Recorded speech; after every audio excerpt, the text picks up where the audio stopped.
रस से ओतप्रोत करने के लिए आमंत्रित हैं मंच पे हमारे बीच उपस्थित सुरेश अलवेला जी। सुरेश अलवेला जी। जब तक वो लोग आ रहे हैं तब तक ठीक है, आप आइए।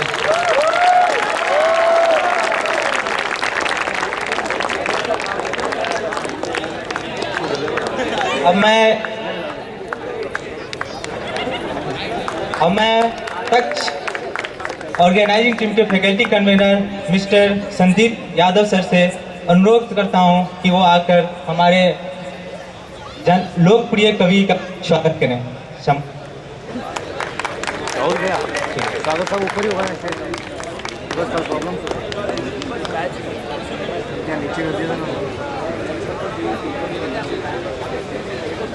आप पास में स्वागत करें ना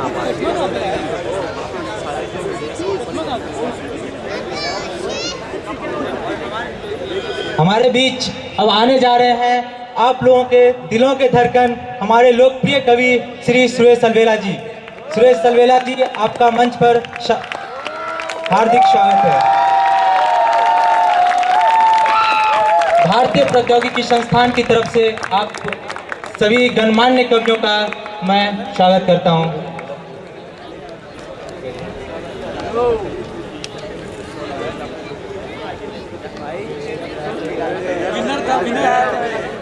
Excuse me, sir.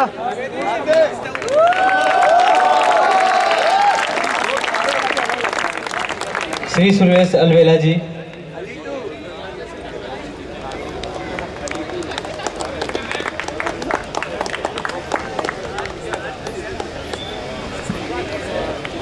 Vedvrat Vajpayee ji.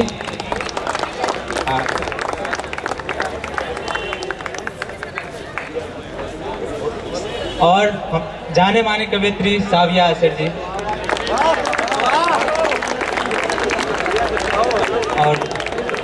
और केसर देव प्रजापति महोदय।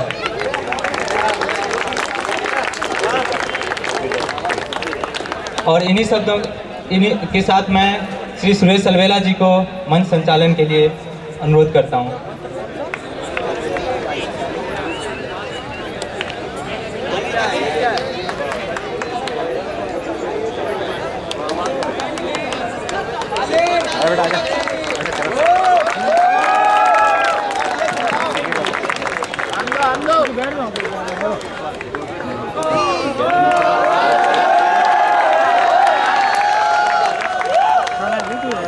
आप सबको हिंदी कविता की ओर से प्रणाम करता हूँ। तालियां बजती रहेगी, आराम से फोटो खींच लो मेरे दोस्त। फोटो खींच लो फटाफट, पर ऐसा मत कर देना ऊपर ऊपर तो सुरेश अलवेला और नीचे पूजा भट्ट। ये कैमरे वाले कुछ भी कर सकते हैं। आप सब हिंदुस्तान की सर्वश्रेष्ठ वैज्ञानिक प्रतिभाएं हैं। और देखो, आईआईटी करना एक बहुत बड़ा काम होता है। आपके ऊपर जिम्मेदारियों का बोझ होता है। माता पिता की सारी, अरे बहुत समझदार, मैं जानता हूं तुमको।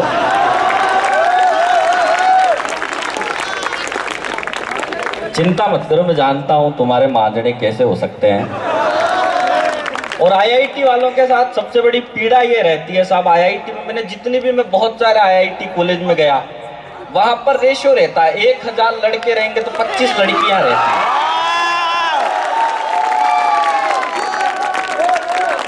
ये सब आप सबकी पीड़ा है, लेकिन एक सुखद समाचार मैं आप सभी को दे देता हूं।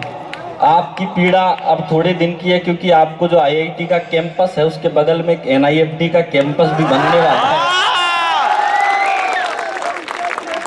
तो एक आशा की किरण आपके लिए बची हुई है। बच्ची है ना, देखो मैं तुम्हारे कोर्स की बात करता हूँ।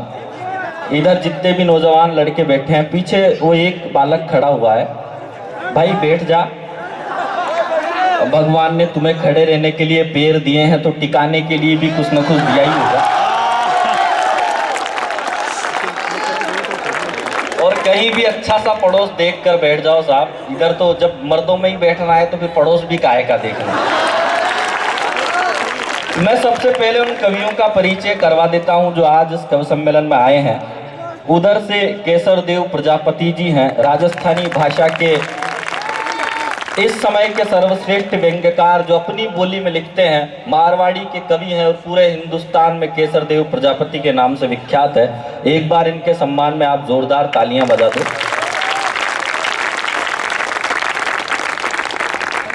उधर केसर देव जी के बीच में एक कलर टेलीविजन रखा हुआ है। हम सबके साथ पीड़ा यह है कि हमको आप केवल सुन सकते हो, इनको आप देख भी सकते हो।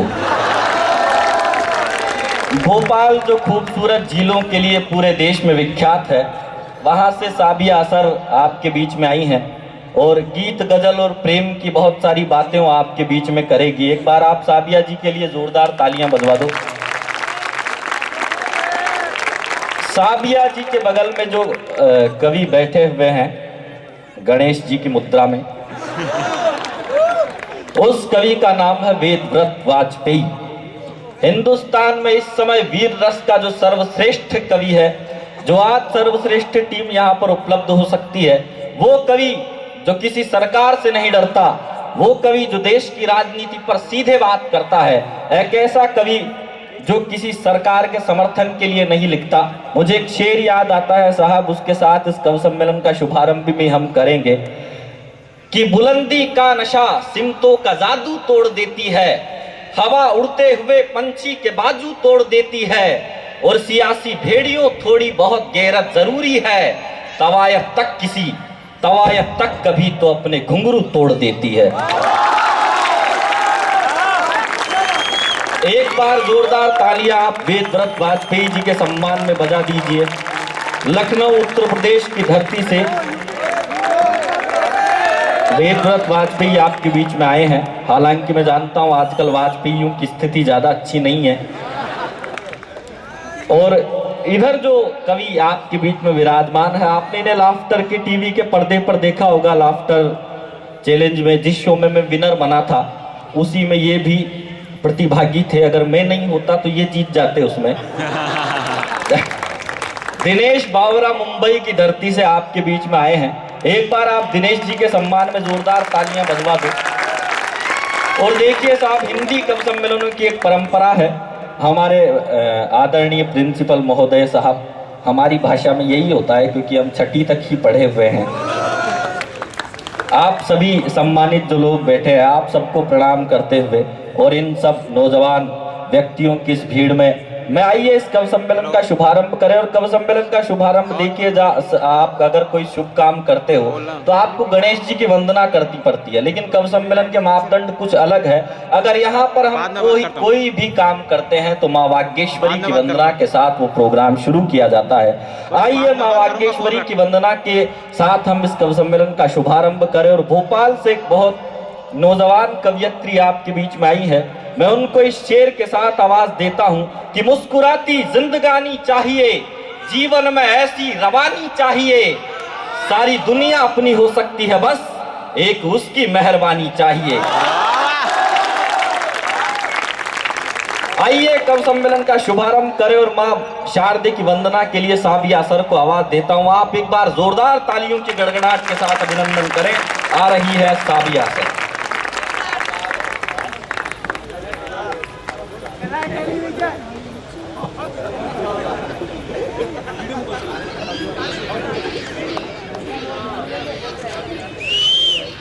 देखो सीटी मत मारना। स्वागत। सब प्रथम माँ शारदा को नमन करती हूँ और आप सबको प्रणाम करती हूँ। अपना सलाम अर्ज करती हूँ। अस्सलाम वालेकुम। भैया इसका थोड़ा सा मेज बड़ा और हाँ बड़ा सब सारा बोलते की कम आवाज। और देखो जैसे अभी हाल सुरेश अलवेला ने मुझसे माँ शारदा की वंदना के लिए कहा, तो दोस्तों मैं आपसे इतना ही कहना चाहूँगी, ज़रूरी नहीं है कि मुसलमान होते हुए भी इस मन से माँ शारदा की वंदना कर रही हूँ, बल्कि सबसे पहले मैं अपनी माँ की बेटी हूँ और माँ की बेटी माँ के चरणों में कुछ पुष्प फूल समर्पित करती हूँ, हाजिर करती हूँ। आप सबके दुआएं चाहती हूँ,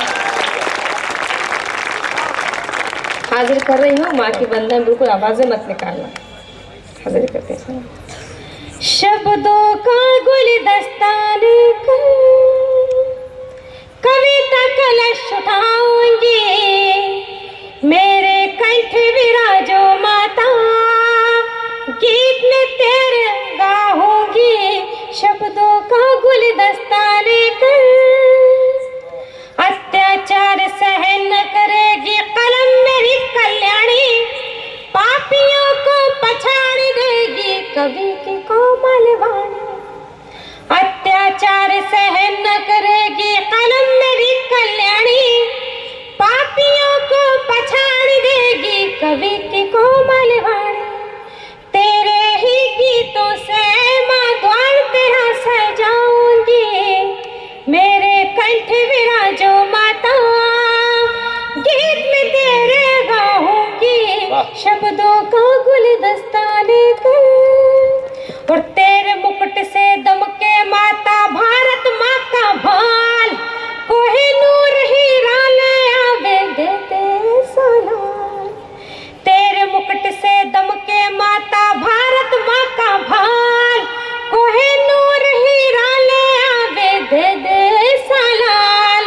तेरे वीणा के तारों से भ्रष्टाचार मिटाऊंगी, थोड़ा सा सुर दे दे माँ, गीत में तेरे गाऊंगी। शब्दों का गुलदस्ता लेकर। बहुत बहुत शुक्रिया दोस्तों। देखो तालियां तो मैं अब चाहती हूँ, अगर आपके दिल को मेरी ये बात छू जाए और लगे वाकई कुछ अच्छा कहा है, तो मैं चाहती हूँ यहाँ से वहाँ तक हाथ ऊपर उठा के मुझे तालियां बजा के एहसास कराना। ये पंक्ति मैं आप तक पहुँचाती हूँ, हाजिर करती सुनिए कि हम कवियों की कलम को ए मातू दे ऐसी शक्ति, अपने स्वार्थ को भूल के हम सब करें राष्ट्र की भक्ति।